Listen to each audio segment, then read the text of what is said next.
dignum bracelet na may ukit na banal na mukha ni Kristo.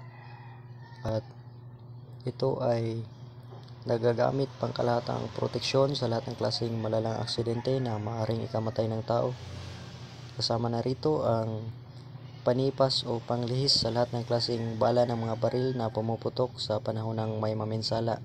Proteksyon din sa mga patalim para hindi tablan sa panahon ng may maminsala. Proteksyon din sa mga kulam, barang, sumpa, usog, bati, tigalpo at iba pang mga espiritual na atake, kasama na ang mga palipad hangin.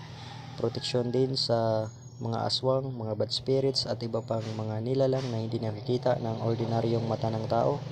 At nagtataglay rin ito ng pasumbalik sa lahat ng klaseng masamang mahika. At ito naman ay nagagamit bilang gabay sa hanap buhay at sa negosyo. Sabayan lang ang pagsusumikap at tamang kaalaman sa ginagawa. Ito ay isusuot ng palagi, pwede lang madala sa kahit saan mang lugar, pwede lang mabasa ng tubig kapag naliligo. At ito ay papahiran mo lang ng mga langis o virgin coconut oil.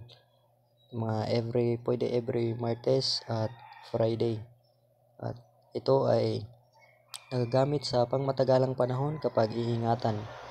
Pwedeng isuot sa left na kamay o right na kamay at marami pa itong nagagawa ang bracelet na ito. So may ukit ito ng mukha, ng banal na mukha ni Jesus.